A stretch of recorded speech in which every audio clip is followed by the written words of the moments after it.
Mesdames et messieurs, merci de votre fidélité à Digital Congo. Merci de votre fidélité à votre émission La Semaine en 45 minutes, votre rendez-vous hebdomadaire pour décrypter l'actualité en République démocratique du Congo. L'actualité qui, vous le savez, est dominée par le débat à l'Assemblée nationale sur la révision de la loi dite électorale. Mais il y a également l'élection des gouverneurs et vice-gouverneurs de province qui s'est tenue ce vendredi. Nous allons en parler avec tout ce qui a régné autour de cette élection, les députés provinciaux qui menaçaient d'ailleurs de boycotter ce scrutin. Et pour en parler, nous avons deux invités. Il s'agit de Maître Richard Pinda, de l'UDPS, président de la plateforme Yabiso Pinda. Maître Richard, bienvenue parmi nous.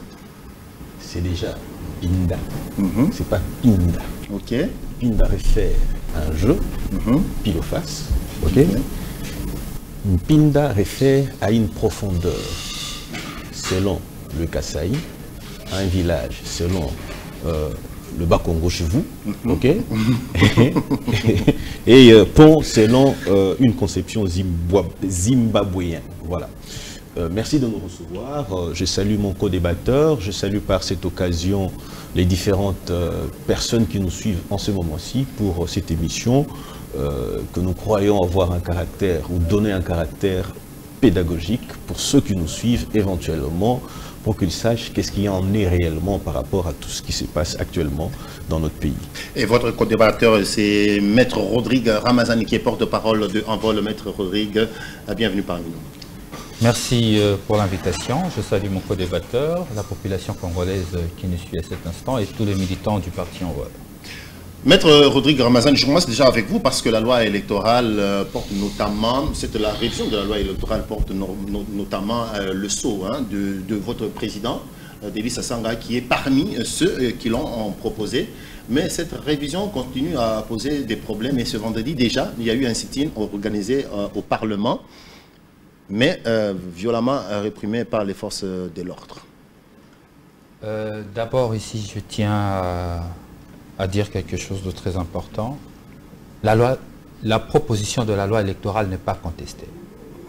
Jusqu'à preuve du contraire, je n'ai écouté ni le FCC, ni la MOUCA, encore moins l'Union sacrée, contester le fond de la loi.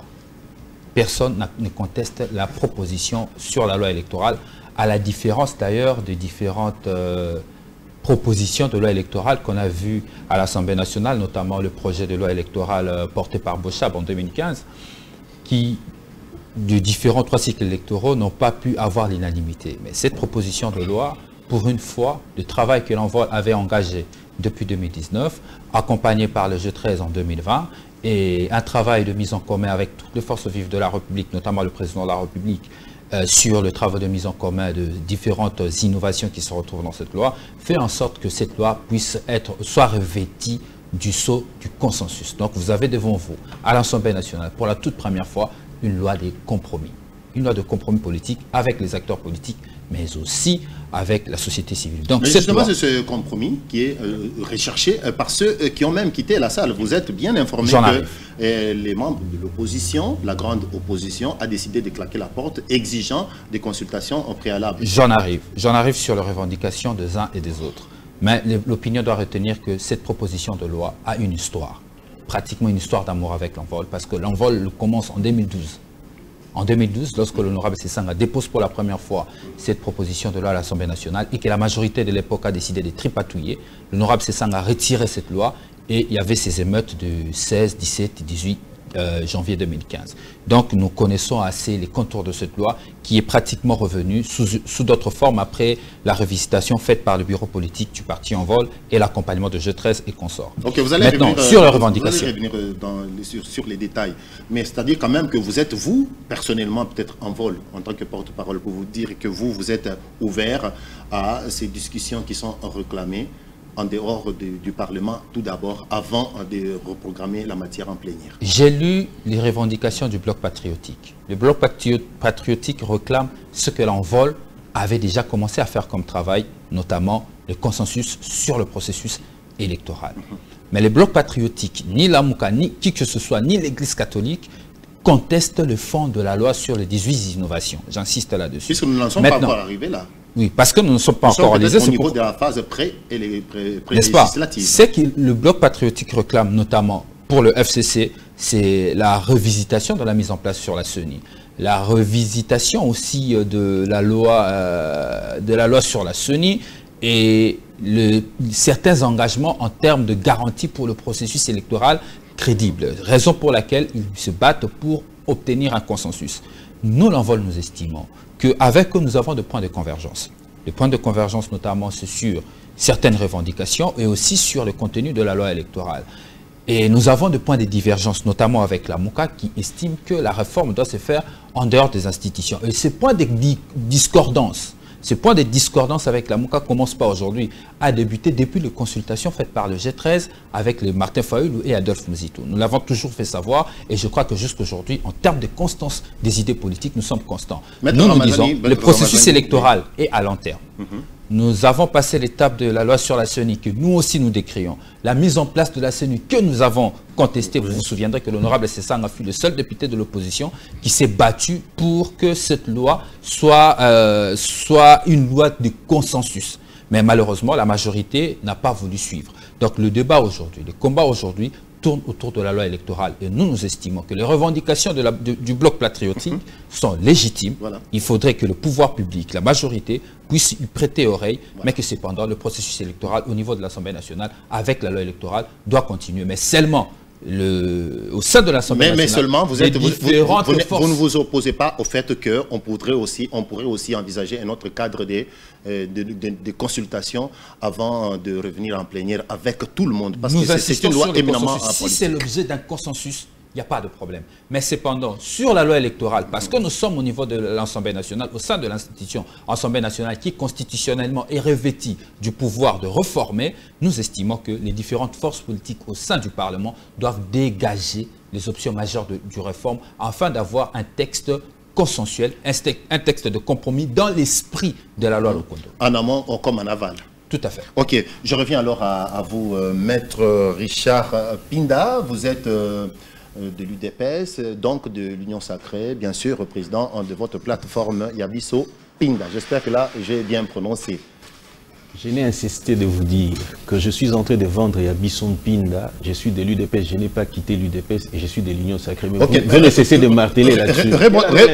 Rebondissez par rapport justement à cette matière puisqu'on a déjà en examen. Disons, en dehors de la loi électorale continue à causer un problème. La loi électorale en soi ne pose pas de problème. Ce vendredi, il y a eu un sit-in pour exiger qu'on se mette autour d'une table afin de dégager un consensus acceptable qui puisse servir de base pour un examen judiciaire de cette loi au niveau du Parlement. Mais ceux qui sont allés l'exiger ont été violemment réprimés. Violemment, c'est vous qui vendez ces messages-là de la sorte, ok? En dehors du plateau, je vous ai dit ceci, qu'il est aussi constitutionnel de réprimer une manifestation qui n'a pas été exécutée ou activée dans le norme légal. Réprimer même de manière violente. Raison pour laquelle j'insiste. Nous sommes avec vous ici. Moi, je suis passé par là, c'est-à-dire que j'ai quitté chez moi à Limité, je suis passé par Triomphal, ok? Malgré les barricades qu'il y a, je n'ai pas vu de violence. J'insiste que le mot ou le concept violence ne vient que de vous. Je ne sais pas quel message... Nous avons des reporters sur le terrain qui ont assisté à cela. Je suis passé par là. Ok, je vous conseille, allez-y. Violence. Prenons l'hypothèse telle que vous l'avancez. Le recours au gaz lacrymogène et le recours au gaz lacrymogène n'est pas synonyme à la violence, non, pas du tout. Donc ça, violence qui aurait été... combien de gens ont été... Puisque vous avez des reporters qui sont là, combien de gens ont été brutalisés? Combien sont sur qui on a tiré dessus? Combien sont ceux que l'on aurait abusivement arrêtés? Vous serez dans l'incapacité de le dire. Alors le concept de violence ne trouve pas sa place. C'est-à-dire que vous vendez un message négatif. Je comprends aussi la ligne éditoriale de votre chaîne. Donc ce qui est tout à fait non, pas du tout. C'est le débat. Le débat est tout à fait libre. Vous savez, on demande tout simplement de réagir par rapport à ce qui se passe. Je suis en train de réagir. Je vous ai dit une chose, que violenter une manifestation, c'est aussi un droit constitutionnel. Manifester, c'est aussi un droit constitutionnel. Mais néanmoins, cela doit être fait dans les normes légales de la République. C'est ainsi que la République gagne. Alors, je voudrais en venir sur... vous savez, moi je suis d'abord... Sur le fond. Sur le fond. Déjà, je vous ai dit que la loi électorale en soi n'est pas contestée. Pourquoi? Parce que, dès le départ, la démarche entreprise par le groupe G13 a reçu un consentement. Et ces consentements, largement, si on peut le dire ainsi, même de ceux qui sont aujourd'hui dans la rue pour éventuellement revendiquer dialogue et consensus, tout ce que vous voulez. Hormis, bien sûr, le FCC qui n'a pas voulu, qui n'a pas daigné prendre part. Vous allez vous rendre compte... Prendre part aux consultations en amont. En amont, oui. Voilà. Donc celle-là n'a pas été faite. Non, je ne parle pas des consultations, je parle du consensus. Les tons qui a été lancé par le G13, ok? Le G13, à l'époque, en 2020, avait approché nos amis du FCC, ils avaient refusé, ce qui est aussi un droit constitutionnel, ok? Puisque la démarche, dans mon entendement, voulait nous éviter la situation actuelle, ok? La MOUCA a été approchée, nos amis de l'église catholique, protestante et tout ce que vous voulez, ainsi de suite, ont aussi été approchés. Les forces vives de la nation l'ont aussi été pour éventuellement nous éviter ce qui arrive aujourd'hui. En soi, raison pour laquelle je ne cesserai de le dire, que le vrai problème qui est posé présentement n'est pas celui de la loi électorale, mais plutôt des intérêts individuels. Pourquoi je le dis? Nous avons dans ces pays connu beaucoup de dialogue, hein? C'est-à-dire que nous avons été pour prétendument trouver un consensus, et pourtant, le plus large consensus est celui qui est obtenu par l'hémicycle. Qu'est-ce que je voudrais dire par là? Tout simplement parce que le 500 députés représentent, ok, ils ont reçu mandat, ok, de près de 100 millions de population congolaise, ok. À ces jours, si ces personnes-là, ok, qui ont reçu mandat, agissent, c'est-à-dire qu'ils ont reçu non seulement le consensus, mais les consentements qui les accompagnent dans leur travail, éventuellement tendant à vouloir nous produire de loi. Ok? Aller trouver un autre cadre pour échanger, ok, éventuellement revenir à l'hémicycle, je pense que c'est vraiment contradictoire et ça coûte énormément de l'argent et inutilement à la République. Maître Richard, tout simplement parce que... Lorsque, par exemple, la société civile réclame aussi cela, est-ce que c'est toujours pour des intérêts égoïstes? Qu'à cela ne tienne, je disais tout à l'heure ici, ok, ça coûtera encore beaucoup d'argent. Pas nécessairement, c'est juste des consultations au préalable. Voilà, lorsque les consultations au préalable sont organisées, c'est-à-dire qu'il faut un per diem pour ceux qui vont se retrouver là, ça c'est d'abord un. Deuxièmement, il faut un cadre, il faut la logistique et tout ce qui va avec. C'est pour dire tout simplement que ça coûtera de l'argent à la République, et ça c'est un fait incontesté, incontestable. Ça c'est vous qui le dites. Je ne vais pas alors revenir à Maître Ramazani. Je n'ai même pas encore répondu à ma question, parce que je suis en train de répondre. Oui, voilà, vous lui avez largement... Vous avez votre chrono. Je suis en train de chronométrer. Vous n'avez même pas regardé ce qu'il y a là. Si, vous avez effectué juste le même timing. Je reviens à vous, Maître Ramazani. Êtes-vous aussi de cet avis que la phase pré-législative a été respectée lors de la mise en œuvre de cette loi qui cause problème aujourd'hui? Je le confirme. Sur la question du consensus, l'envol le G13... Parce que dans la phase législative, il faudrait consulter toutes les parties prenantes. Je le confirme. Je crois que j'ai été sur votre plateau plus d'une fois pour parler de différentes consultations engagées par le G13. À l'époque, nos amis de la majorité disaient, notamment le FCC, qu'ils ne veulent pas de ces consultations simplement parce que nous voulons un dialogue pour obtenir de postes. Et moi, j'étais là en train de me battre mort du cul contre vents et marées pour dire que nous ne voulons pas ces consultations pour de postes, mais pour obtenir un consensus sur le processus électoral. Et sur ce point de vue, le discours de l'envol est resté cohérent et constant. Nous n'avons pas changé. Au contraire, ce qui nous acquisaient hier, ce sont eux qui ont changé de position. Donc l'inconstance, il faut le chercher ailleurs. Jamais l'envol. L'envol est resté constant depuis 2012 jusqu'à aujourd'hui sur sa démarche. Mais non, parce que nous parlons processus électoral. Le processus électoral, c'est en long terme. Moi, j'aimerais quand même revenir sur deux choses que mon co-débatteur a dit. Il a semblé négliger les effets de la répression sur des manifestations.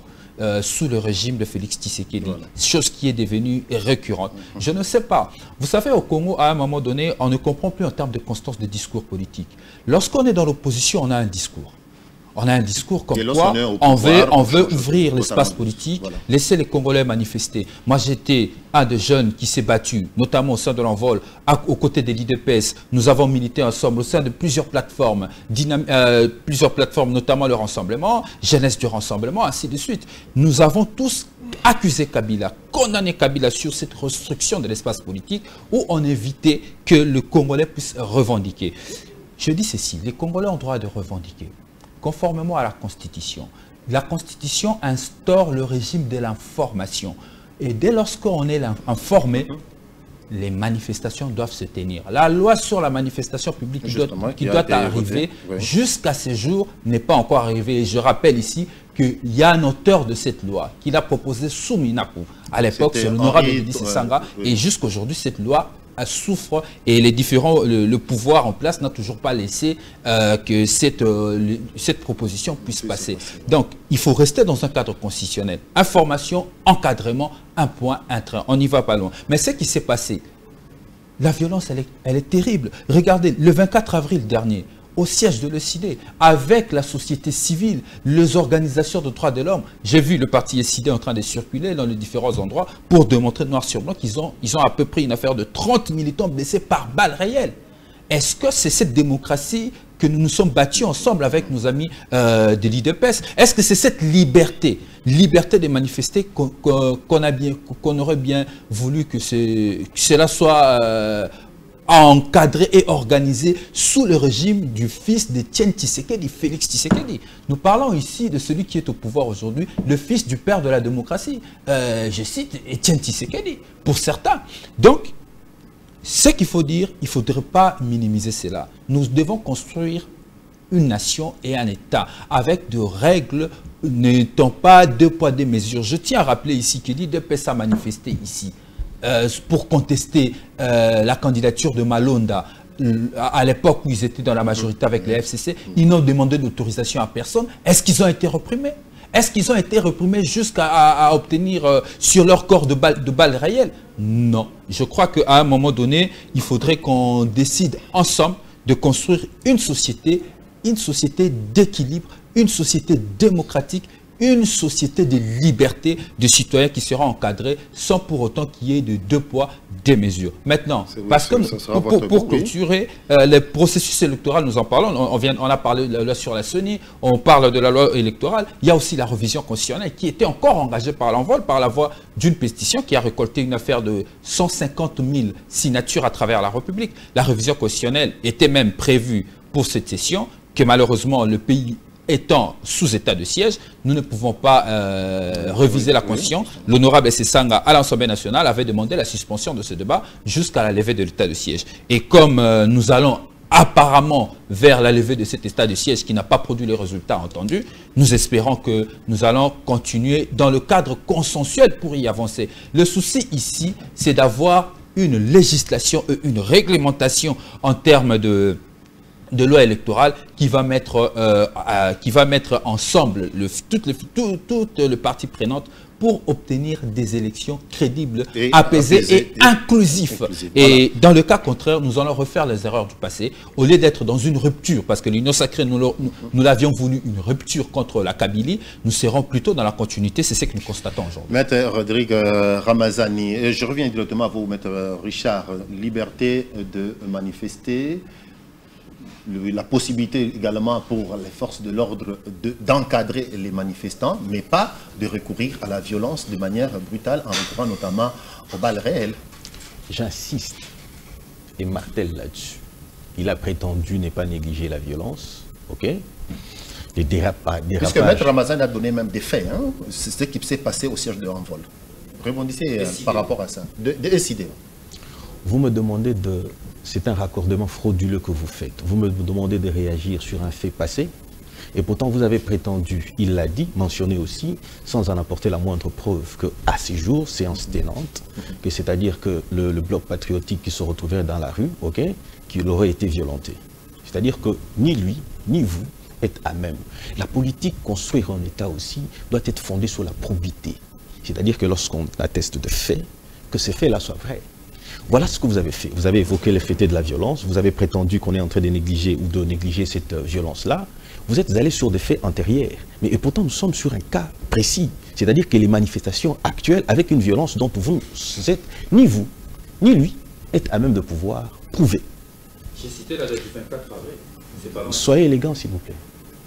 Maître Richard, vous avez la parole. Vous avez la parole. Allez-y. Allez-y. Je ne vous interromps pas. Vous avez un stylo, faites ces mêmes exercices, notez et rebondissez après. Voilà. Donc, je voudrais encore dire ici, le FCC se retrouvait dans la rue, en République démocratique du Congo, parti de l'opposition, ok, avec, on a vu, ils ont quitté, je pense que c'était de la première rue à Sendoué, il n'y a pas eu de coup de feu, personne n'a été violenté, ok, tout simplement parce qu'ils avaient respecté les règles préétablies. Nous sommes en République démocratique du Congo et la République démocratique du Congo constitutionnellement consacre le régime d'information. Cela sous-entend que vous informez à l'autorité et par de suite, l'autorité s'assure d'encadrer la manifestation. Et à ces jours, puisque lorsqu'on le dit, il faut un déploiement, ok, logistique, ok, des éléments de la police sur terrain pour éventuellement encadrer cette manifestation. Voilà ce qui arrive présentement. Nous parlons, ça coïncide peut-être avec les élections qui se tiennent présentement, ok. Je suis avec un des amis qui est conseiller, c'est-à-dire maître Okito, ok, qui est conseiller au ministère de l'Intérieur. Nous nous sommes vus hier et avant-hier pour quelques petites minutes, tout simplement parce qu'ils étaient occupés. Occupés à faire quoi? À s'assurer, à ce qu'il y ait un déploiement, ok, des personnels militaires, ok, qui doivent sécuriser les élections de gouverneurs et vice-gouverneurs sur toute l'étendue, en fait, de lieux où il y a lieu, de 14 provinces où il y a lieu éventuellement de le faire. Donc je pense que la réponse favorable, c'est est-ce qu'il faut nécessairement le faire aujourd'hui? Parce que la procédure continue encore. C'est-à-dire que si aujourd'hui, puisqu'il y a telle autre activité, on pouvait le renvoyer à un autre moment, pourquoi pas lundi ou samedi demain, pour éventuellement revendiquer ce qu'il y a à revendiquer. Okay? Donc je pense qu'à ce niveau-là, il n'y a pas assez de problème. Je voudrais, vous savez, c'est comme je le dis tout à l'heure ici, lorsque on veut construire aussi une république, il faut avoir une certaine probité. La probité, c'est dans le détail de ce que l'on dit. Vous suivrez de l'autre côté, on a prétendu ici que l'œuvre de l'envol, puisque c'est l'envol qui est envoyé par de suite est retiré. Voilà la contradiction. La contradiction, c'est qu'on nous dit ici, le G7 a révisité la proposition de l'envol. Okay? C'est-à-dire que la probité serait aussi de reconnaître que l'œuvre que nous avons ici, okay, est révisitée, n'est plus l'œuvre de l'envol, c'est l'œuvre du G7. C'est-à-dire que aujourd'hui, on a comme l'impression de dire que... Je 13, j'allais dire. On voudrait nous faire croire que les autres sont de la merde. C'est-à-dire Joly, c'est-à-dire Loubaya, c'est-à-dire Mamba, c'est-à-dire même le feu Lokondo, Henri Lokondo, tout ça, c'est de la merde. Aujourd'hui, le super intelligent, le génie, comment dire, l'ange de l'intelligence, les dieux du savoir, Délice Sanga est seul, et aujourd'hui, il amène les autres comme des moutons de panier pour éventuellement, on voudrait aussi des hommes corrects, qui sont probes, et lorsqu'ils disent des choses qui sont vérifiables. J'en viens pour dire ceci, je n'ai jamais cessé de le dire, j'ai dit que dans un état de droit, ok, la manifestation est libre, c'est-à-dire que tout Congolais, ok, doit manifester, mais dans les ordres. C'est de la même manière aussi qu'il est de droit que la police réagisse. Mais les dérapages, on ne les encourage pas. Prenons le cas de l'ECD. Qui peut attester? C'est tout ce qu'on faisait avec nos amis. On sait comment ça se passe. OK? Vous n'avez pas suivi les mêmes pratiques que vous avez dénoncées hier, vous y recourez aujourd'hui. Vous réagissez par rapport à ce que... Maître Ramazani. Je suis en train de parler, vous m'interrompez pour prétendre... Non, je vous aide tout simplement pour Quelles sont ces pratiques que vous insinuez, vous prétendez que nous sommes en train d'encourager? Aidez-nous à comprendre. Aidez-moi, peut-être que je suis dans l'ignorance. C'est quoi ces pratiques? Maître Ramazani, il les a évoquées. Voilà. Je vous demande de réagir par rapport à ce que Maître Ramazani... Je suis dans cette logique-là et j'ai réagi de la sorte. Pour dire tout simplement que dans un état de droit, la répression est garantie. Mais pas de manière brutale et violente. Les dérapages sont condamnables. OK? J'ai d'ailleurs suivi, j'encourage d'ailleurs cette attitude-là. J'ai vu les avocats de l'ECD initier une action en justice contre la police nationale. C'est ça, en fait, un état de droit. Et nous ne vous avons pas non plus promis le paradis, hein, où on dit tout est parfait. Non. On vous dit que puisque nous sommes humains, l'œuvre humaine est imparfaite, mais il faut agir de manière à la rendre meilleure. Je disais tout à l'heure que j'étais d'accord avec la loi électorale, en fait la proposition de la loi électorale, mais c'est comme, vous voyez, donc on se rend compte qu'on est dans une situation telle que vous avez le professeur Joly qui dit par exemple, qui impose, il dit une forme de dictature, hein, pour prétendre que non, mais écoutez, notre proposition de loi, on ne doit pas la toucher, on ne doit pas la modifier tout simplement parce qu'il y a un Tingui Pouloulou qui a fait des propositions éventuellement qui va dans le sens autre que ce que nos amis ont oublié, okay, d'insérer dans la loi électorale. Donc, ce qui démontre à suffisance que les 500 députés qui sont à l'hémicycle, okay, les 500, c'est là que je condamne l'attitude de nos amis. Vous avez suivi tout à l'heure ici, on méconnaît même l'apport de ceux qui font partie de CG13, qui ont aussi travaillé, des hommes aussi intelligents, tels que André Claudel Loubaya, tels que Thomas Lokondo et consorts. Oui, maître, atterrissez comme ça, nous allons évoluer. Laissez-moi parler librement. Apparemment, vous ne voulez pas me voir parler librement. Soit vous m'interrompez, soit vous me bombardez des questions. Allez-y, maître, parce que nous courons considérer le temps. Je vous cède la parole alors. Ok, bon, nous allons évoluer alors avec ces débats. Nous n'allons pas nous éterniser sur ce sujet dont nous avons compris que la loi électorale en examen à l'Assemblée nationale continue à créer des débats. Les uns et les autres estiment qu'il faudrait peut-être des consultations encore au préalable pour revenir l'examiner, mais d'après les initiateurs, comme le pouvoir en place, pas question, on continue comme ça, peut-être quitte à ce qu'on puisse rechercher encore un consensus sur d'autres points concernant le processus électoral. C'est bien cela, Maître Ramazani. Je tiens quand même à dire 2-3 choses. Non, Maître Ramazani, parce que nous devons évoluer. Bon, voilà, mais soyez très court. Très court, parce que nous sommes dans un débat. Il y a des choses que je ne peux pas laisser passer.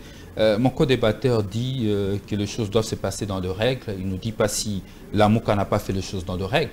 Et pour justifier ça, il évoque des raisons administratives. Il dit qu'il était avec un de ses amis conseillers. Ils étaient en train de discuter la nuit pour régler 2-3 petites choses. Et ils étaient en train de discuter sur un probable déploiement des policiers pour sécuriser les élections des gouverneurs dans la ville. Je crois que c'est ça ce propos, sauf si je le déforme. Et que cela ne pouvait pas permettre à ce que la police puisse encadrer cette activité devant l'Assemblée nationale.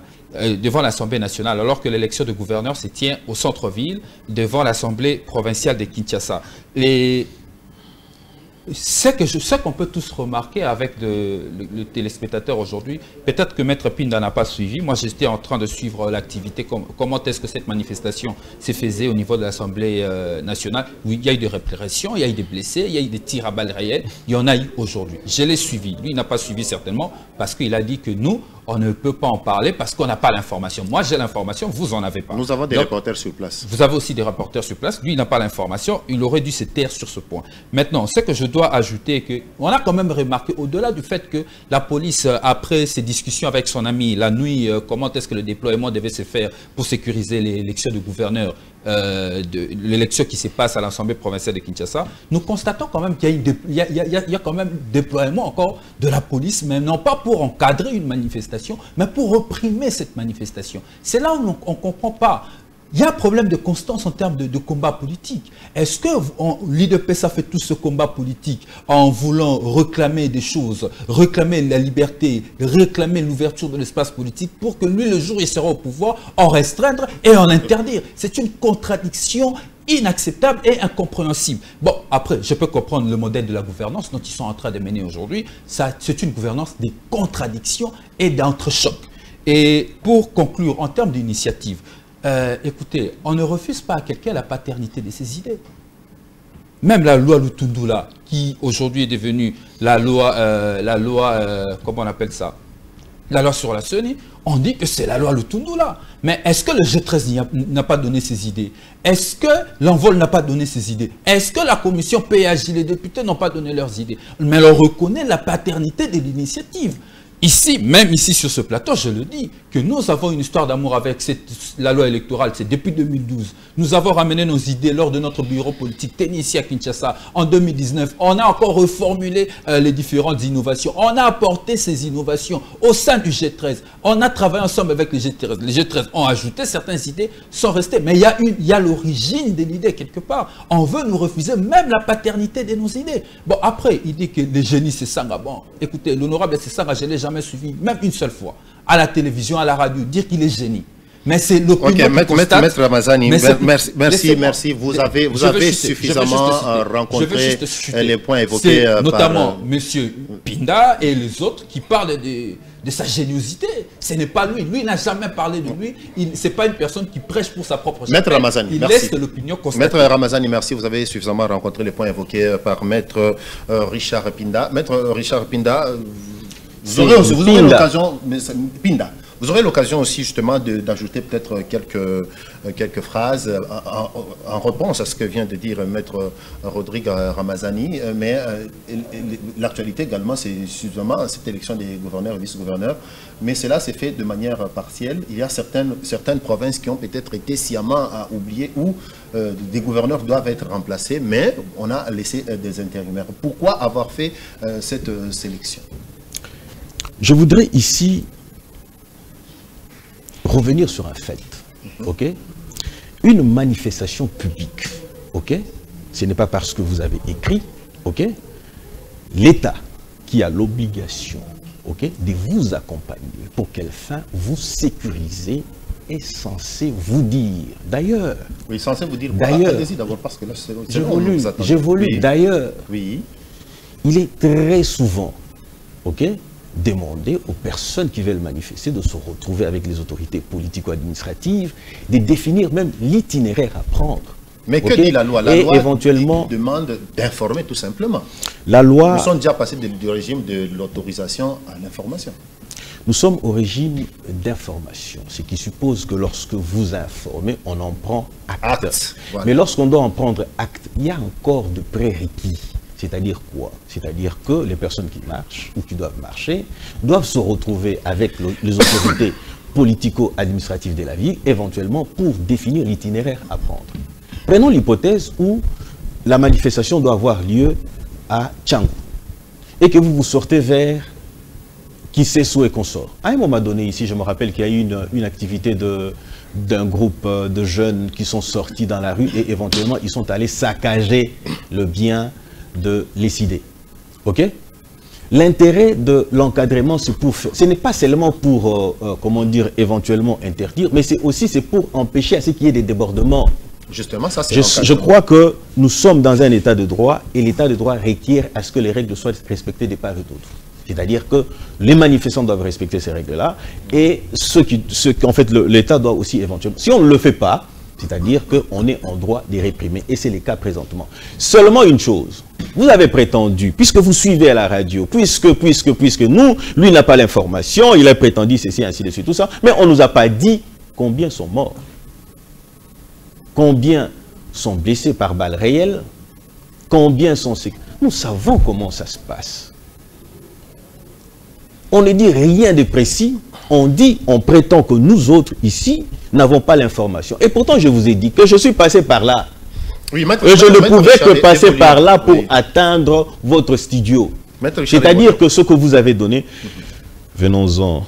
Évoluons. L'élection des gouverneurs, vous avez dit que la sécurisation était aussi peut-être conditionnée par le fait que la journée de ce vendredi est consacrée notamment à l'élection des gouverneurs et vice-gouverneurs. Voilà, peut-être il fallait peut-être que les manifestants puissent envisager un autre jour, lundi par exemple. Voilà, élection des gouverneurs.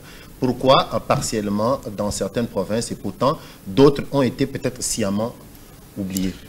Il y a des raisons. Il y a une province, je crois, je n'ai pas de précision là-dessus. Cette province a dit, où les députés ont dit, il y a des arriérés, il faille éventuellement, comment dire, régler la... Non, la question des arriérés concernait toutes les provinces. S'il vous plaît. Est-ce que je peux répondre? Allez-y. J'ai relevé une province. Ok? Ils disent que les députés n'ont pas touché leurs honoraires. Par voie de conséquences, ils ont posé des préalables, tels quels, avant d'aller aux élections. Je pense que c'est logique. Puisque les personnes qui doivent aller voter ont dit non. Quant à d'autres provinces, d'ailleurs, je vous informe, chez nous ici, c'est déjà fini. Okay, parce que le vice-gouverneur venait d'être élu. Nous qui ne sommes pas informés, nous avons l'information, nous suivons les informations en temps et à l'heure. C'est pour dire tout simplement que les choses évoluent telles quelles et que là où il n'y a pas, éventuellement, je pense qu'on pourrait organiser dans les jours qui viennent et puis régler cette affaire-là. Ok.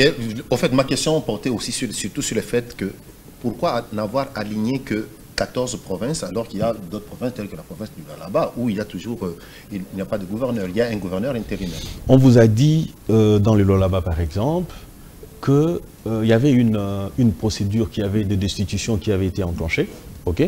Quelque temps après, le gouverneur déchu, je crois, Richard Mouillège, pour n'avoir pas pris part à cette séance-là, parce que le droit de la défense est aussi garanti, okay, qui est un droit constitutionnel, okay, il a initié une action en justice à son tour, et je pense que c'est ce qui est à la base de tout ça. Tout ce qu'il faut à ce jour, c'est régler d'abord, c'est régulariser d'abord cette question-là qui est judiciaire, qui n'est pas encore arrivée, le saga judiciaire n'est pas encore arrivé à la fin. Nous pensons que ce sera réglé, et on verra s'il faille éventuellement organiser les élections pour remplacer l'intérimaire, ou carrément, c'est lui qui a été élu, principalement, puisse regagner son poste. Tout simplement ça. Et puisque vous avez la parole, je reste avec vous. Pourquoi avoir attendu que les députés provinciaux puissent mettre la pression pour régler le problème de leurs arriérés?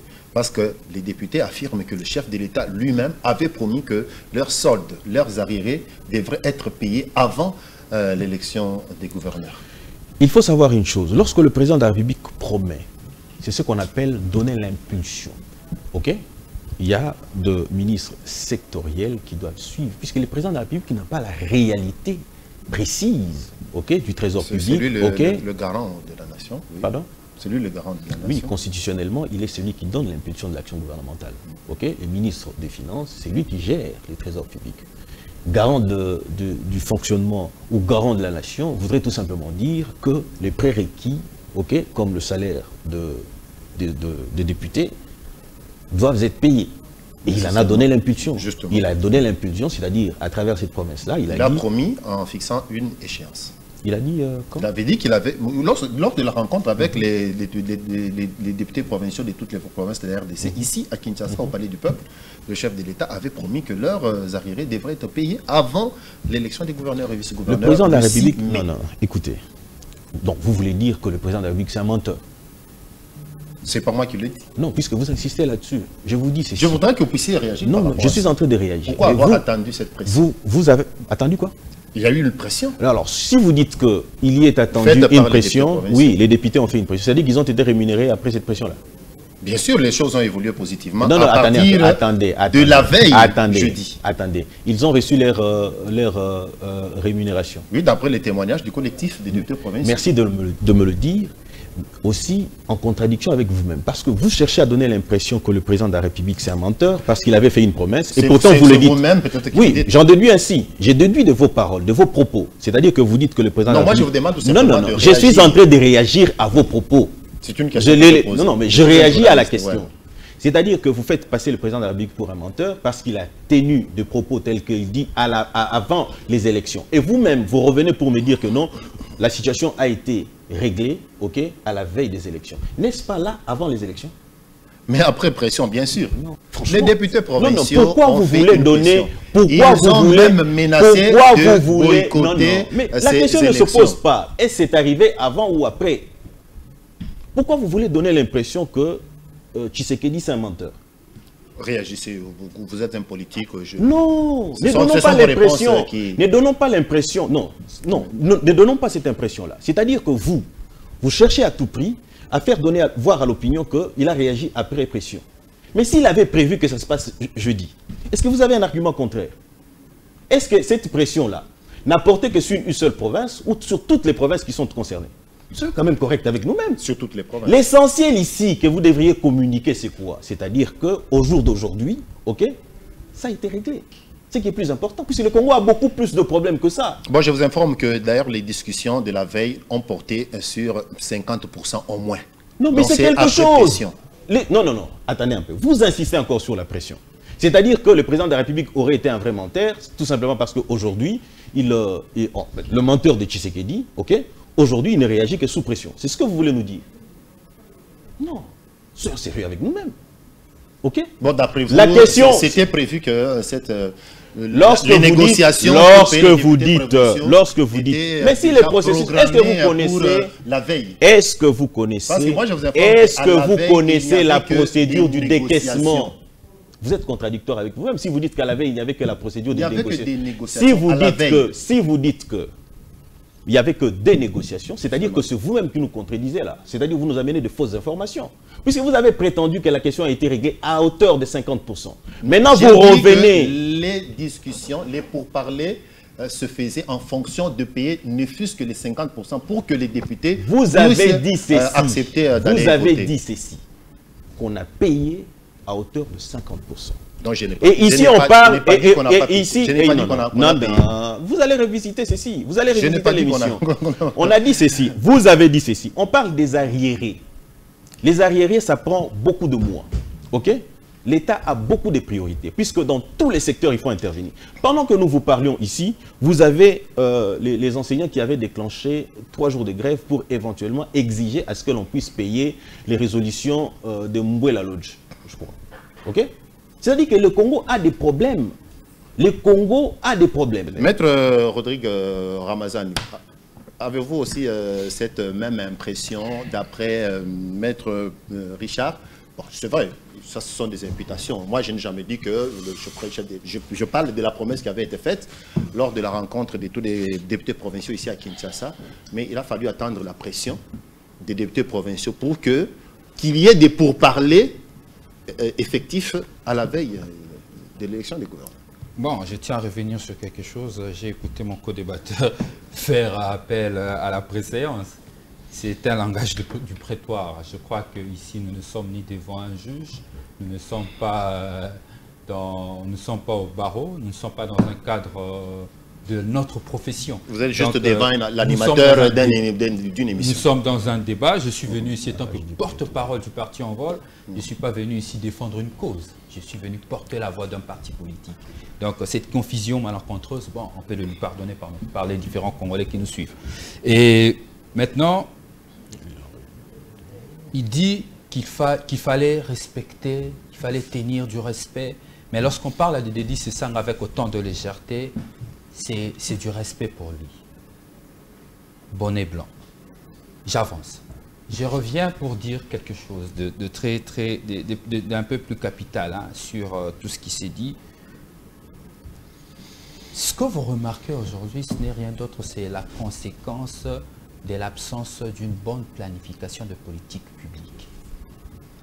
Les députés provinciaux ont été clochardisés ici. Ils sont passés leur temps à faire des marches, des sittings devant le ministère des Finances. Plusieurs mois d'arriérés, alors qu'on ne cesse de nous chanter que nos caisses, que le trésor public est renfloué. Nous avons, je ne sais plus, notre réserve de change, je ne sais plus si on peut le compter à combien, un budget exagéré, des performances sinon. Mais ce qui se pose comme problème, ce qu'on ne veut pas dire à l'opinion, c'est l'affectation de fonds publics. En quoi on affecte les fonds publics de l'État? Pour gérer certaines priorités. Vous imaginez dans quel contexte de gestion nous sommes? Le problème ici, il y a une forme de, je dirais certains, d'amateurisme en termes de gestion. On a parlé de promesses parce que vous voulez aller à peine voilé, mais ce n'est pas pour la première fois que Félix Tshisekedi fait des promesses aux Congolais qui ne réalisent pas. Il a fait plusieurs promesses. Moi, je l'appelle même poseur de première pierre. Le projet qu'il mène lui-même, qui n'arrive jamais en exécution. Il fait plusieurs promesses sans pourtant réaliser. Est-ce que c'est Rodrigue Ramazani qui le dit? C'est le chef de l'État qui fait des promesses et qui ne le réalise pas. Si c'est lui qui fait des promesses et qui ne le réalise pas, Maître Pinda estime que c'est un menteur, c'est à lui de dire qui est menteur, qui ne l'est pas.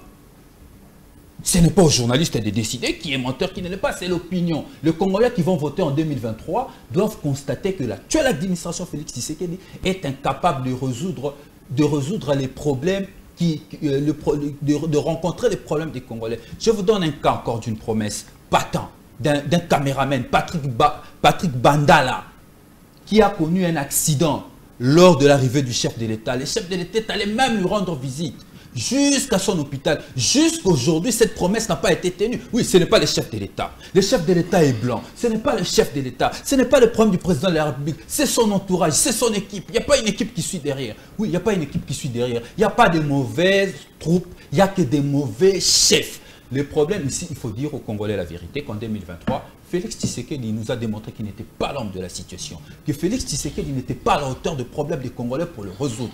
La seule chose à faire aujourd'hui, c'est prendre Félix Tshisekedi, en faire un sénateur à vie et changer la gouvernance de la République pour améliorer le social de notre peuple. Maître Ramazani, ça c'est votre parole, c'était la libre opinion. Hein? C'est une émission consacrée à toute personne qui voudrait intervenir et venir s'exprimer sur ses impressions tout à fait personnelles ou des impressions qui peuvent être engagées son regroupement. Et c'est à ce titre que j'ai reçu deux éminents avocats, mais qui sont des hommes politiques, Maître Richard Pinda ainsi que Maître Rodrigue Ramazani. Nous n'avons plus que 3 minutes. Je peux vous permettre de vous prendre la parole pour un dernier mot. Vous pouvez en même temps rebondir sur ce qu'a dit Maître Rodrigue Ramazani. Voilà, je voudrais d'abord revenir sur un fait. La qualité d'avocat nous est indissociable, c'est jusqu'à la mort. Partout où nous allons, nous sommes accompagnés. Raison pour laquelle j'évoquais tout à l'heure la préséance, qui voudrait à ce que, puisque nous avons cette expérience-là d'avocat avec les années que nous avons pu passer dans cet exercice de la profession, qui voudrait tout simplement dire, même dans votre chambre, la profession d'avocat, la qualité d'avocat vous poursuit. Lorsque nous sommes sur un plateau, c'est-à-dire on se respecte mutuellement, c'est-à-dire on est élégant l'un vis-à-vis de l'autre. On ne vient pas ici pour plaider, mais on porte la position, soit de votre parti politique, comme vous le dites là, soit telle que moi je porte, soit de ma plateforme, soit éventuellement de mon parti politique. C'est-à-dire qu'on est en train de défendre une cause. Mieux encore, je ne suis pas moins élégant à l'égard de Denis Sessanga lorsque j'ai dit, écoutez, le génie de Denis Sessanga, ce n'est pas parler de lui avec une légèreté, ok? C'est un homme instruit, mais ça ne veut pas dire qu'il a le monopole de l'intelligence. C'est-à-dire que même si l'initiative venait de lui, pour que l'initiative soit à la hauteur où ça l'est, c'est-à-dire que vous y avez contribué. C'est-à-dire que quelqu'un d'autre dans le truc a aussi dû contribuer à faire quelque chose. Ok? Vous faites la culte de la personnalité, moi je n'en fais pas. Vous allez vous rendre compte que depuis que j'ai commencé ici jusqu'à la fin, je n'ai pas fait de l'éloge à Tshisekedi, puisque c'est un être humain, il a des faiblesses, il peut tomber, il peut se relever, et ainsi de suite, tout ça. Ok? Donc je voudrais en venir pour vous dire une chose. Le programme gouvernemental, c'est une promesse que l'on fait à la nation. Et ce programme de Tshisekedi, chaque fois qu'il sort, il fera le rappel. Lorsqu'il le rappelle, c'est pour tout simplement dire qu'il a un mandat, il a été élu pour 5 ans. Arrivons à la fin pour dire, Monsieur le Président, vous avez accompli telle chose, ça vous n'avez pas accompli. Et à ce moment-là, on pourrait lui dire, Monsieur le Président de la République, pourquoi vous n'avez pas fait ça? Il donnera ses raisons, ainsi il demandera à la population éventuellement de faire quoi? De lui donner un autre mandat pour achever. C'est cela, être honnête, être correct et avoir la probité. Pourquoi? Tout simplement parce que les faits sont là. Vous, lorsque vous dites que les autres qui viendront, c'est-à-dire prenons l'hypothèse où Denis Sessanga se présente comme président de la République, candidat président de la République, c'est-à-dire qu'il fera des promesses. Il fera des promesses et il va se démerder, il va prendre tous les moyens qu'il a pour éventuellement faire quoi? Matérialiser. C'est-à-dire qu'il fera l'essentiel de ce qu'il fera. Tshisekedi n'est pas un magicien, c'est-à-dire l'essentiel. Bientôt ici, je prends pour date, nous allons vous clouer le bec. Pourquoi? Parce que nous allons maintenant revenir sur tout ce qu'il a réalisé. J'en renchéris pour dire ceci. Vous avez dit que Tshisekedi c'était l'expert en pose de pierre. Vous avez dit président pose de pierre. Où en sommes-nous? D'ailleurs, mieux encore, sous Kabila, on pose la pierre, l'argent sort et jusqu'à aujourd'hui, on n'arrive pas à réaliser. On dit réhabilitation des deux aéroports, l'aéroport de Ndjili et de Luano. On parle de 555 millions de dollars. Ok? Dites-nous aujourd'hui.